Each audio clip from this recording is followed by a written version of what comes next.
ஆண்டவராகிய இயேசுவின் நாமத்தினாலே இந்த காலை வேளையில் கூட உங்களை யாவரையும் வாழ்த்துகிறேன். கர்த்தர் உங்களை ஆசீர்வதிப்பாராக. இந்த நாளிலே சங்கீதம் 24 கூட வாசித்து தியானிக்கலாம். அவர் உமது மன விருப்பத்தின்படி உமக்கு தந்தருளி உமது ஆலோசனைகளை எல்லாம் நிறைவேற்றுவாராக. மிக அருமையான வேதவசனம். இந்த வேதவசனத்தில் கூட மன விருப்பத்தின்படி என்று சொல்லப்பட்டிருக்காம். மெய்யாகவே நம்முடைய மன விருப்பத்தின்படி தேவன் நமக்கு கொடுத்து நம்மை ஆசீர்வதிக்கிறவராக இருக்கிறார். இன்றைக்கு அநேக மனிதர்கள் மன விருப்பங்களை தேவனிடத்தில் கேட்கிறார்கள். அநேக காரியங்களை கேட்டு பெற்றுக்கொள்ள வேண்டும் என்று அநேகர் ஜெபித்து கொண்டிருக்கிறார்கள். மன விருப்பங்களை தேவனிடத்தில் அறிவிக்கிறார்கள். சரியான காரியம்தான். ஆனாலும் நாம் மன விருப்பம் எப்படிப்பட்டதாக இருக்க வேண்டும் என்று நாம் வேத வசனத்தின் அடிப்படையில் பார்க்கும்போது, இந்த உலகத்தில் இருக்கிற காரியங்களை அநேக மனிதர்கள் கேட்டு பெற்றுக்கொள்ள வேண்டும் என்று விருப்பப்படுகிறார்கள்.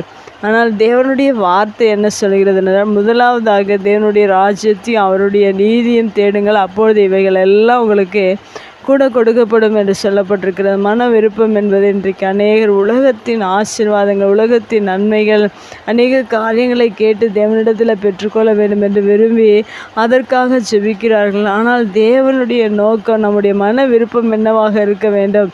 நம்முடைய மன விருப்பம் தேவனுடைய ராஜ்யத்துக்குரிய காரியங்களை விரும்ப வேண்டும் என்று ஆண்டவர் நினைக்கிறார்.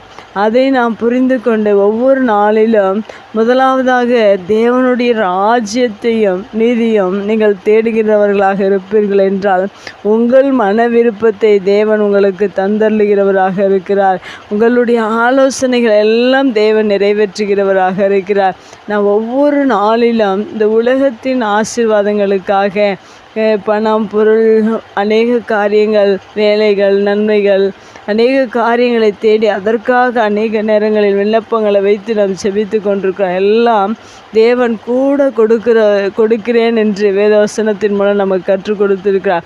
அதுபோல் நம்முடைய வாழ்க்கையில் மன விருப்பங்களை உலகத்தின் காரியங்களுக்காக நீங்கள் அறிவிக்காதபடிக்கு உங்களுடைய மன விருப்பம் பரலோகமாக இருக்க வேண்டும், தேவனுடைய ராஜ்யமாக இருக்க வேண்டும். தேவனுடைய ராஜ்யத்தில் என்னென்ன ஆசீர்வாதங்கள் தேவன் நமக்காக வைத்திருக்கிறாரோ அதை நீங்கள் கேட்கும்போது உலகத்தின் ஆசீர்வாதங்கள் அதனோடு கூட தேவன் சேர்த்து கொடுக்கிறவராக இருக்கிறார். ஏனென்றால் வசனம் என்ன சொல்லுகிறது என்றால், முதலாவது தேவனுடைய ராஜ்யத்தையும் அவருடைய நீதியும் தேடுங்கள், அப்பொழுது இவைகளெல்லாம் நாம் கேட்கிற காரியங்கள் எல்லாம் தேவன் சேர்த்து கொடுக்கிறவராக இருக்கிறார். அதுபோல் நம்முடைய வாழ்க்கையில் ஆவிக்குரிய பிள்ளைகள் ஒவ்வொரு நாளிலும் உலகத்தின் ஆசீர்வாதங்களை ஒருபோதும் நீங்கள் தேவனிடத்தில் ஜெபமாக விருப்பமாக நீங்கள் கேட்க தேவையில்லை. அது தானாகவே பரலோகத்தின் ஆசீர்வாதங்களோடு அது இணைந்து உங்களுக்கு ஆசீர்வாதமாக அது வந்துவிடும். அதனால் ஒவ்வொரு நாளும் பரலோகத்தில் இருக்கிற அவருடைய சித்தம் செய்யும்படியாக பரலோகத்தின் காரியங்களை நீங்கள் எதிர்பார்க்க வேண்டும்.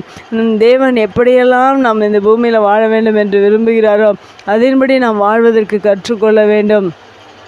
தேவனுடைய ராஜ்யத்தையும் அவருடைய நீதிகளையும் இந்த பூமியில் செய்கிறவர்களாக இருக்கும்போது மீதி எல்லா ஆசீர்வாதங்களையும் உங்களுடைய வாழ்க்கையில் தேவன் தானாகவே உங்களுக்கு கொடுத்து உங்களை உயர்த்தி ஆசீர்வதிக்கிறவராக இருக்கிறார். வேதத்தில் கூட சாலமோனை பாருங்கள். அவர் தேவன் சாலமோனிடத்தில் கேட்கும்போது உனக்கு என்ன வேண்டும் என்று கேட்கும்போது சாலமோன் ஞானத்தை கேட்டு பெற்றுக்கொண்டார். ஞானத்திற்கு அதனோடு கூட எல்லா ஆசீர்வாதங்களையும் தேவன் சாலமோனுக்கு கொடுத்தார். அதுபோல் நீங்களும் தேவனிடத்தில் மன விருப்பத்தை எப்படி தெரிவிக்க வேண்டும் என்றால், பரலோக ராஜ்யத்தின் காரியங்களுக்காக, ஆவிக்குரிய காரியங்களுக்காக உங்கள் மன விருப்பத்தை தேவனிடத்தில் தெரிவித்து அந்த ஆசீர்வாதங்களை முதலாவதாக நீங்கள் பெற்றுக்கொள்ளுங்கள். கர்த்தர் உங்களை ஆசீர்வதிப்பார். கண்களை முடிச்சு ஜெபிக்கலாம். எங்கள் அன்பு தகப்பனே, இந்த அருமையான வார்த்தைக்காக நன்றி செலுத்துகிறோம். உங்கள் மன விருப்பத்தின்படியெல்லாம் உங்களுக்கு தந்தருள்வேன் என்று சொல்லியிருக்கிற இந்த வேத வசனத்தின்படி எங்களுடைய மன விருப்பமெல்லாம் உம்முடைய ராஜ்யத்தை குறித்து, நீதியை குறித்து எங்களுடைய விருப்பமாக இருக்கட்டும். எங்களுடைய மன விருப்பத்தை எல்லாம் நீர் நிறைவேற்றி கொடுங்க. அந்த ராஜ்யத்தில் இருக்கிற ஆசீர்வாதங்களையும் நன்மைகளையும் ஈவுகளையும் நீர் கொடுத்து எங்களை ஆசீர்வதித்து இந்த பூமியில் நாங்கள் நீதிகளை செய்ய நீர் எங்களுக்கு உதவி செய்வீராக. எங்களுடைய ஆலோசனைகள் எல்லாம் நீங்கள் நிறைவேற்றி கொடுக்கிறதற்காக நன்றி செலுத்துகிறோம். உடைய வார்த்தை கேட்கிற ஒவ்வொரு மன விருப்பத்தையும் நீர் நிறைவேற்றி நீர் ஆசீர்வதித்து நீர் கொடுக்க போகிறதற்காக நன்றி செலுத்துகிறோம். தொடர்ந்து நீர் எங்களை நடத்துங்க. உடைய வார்த்தையின் பிரகாரம் எங்களை ஆசீர்வதிங்க.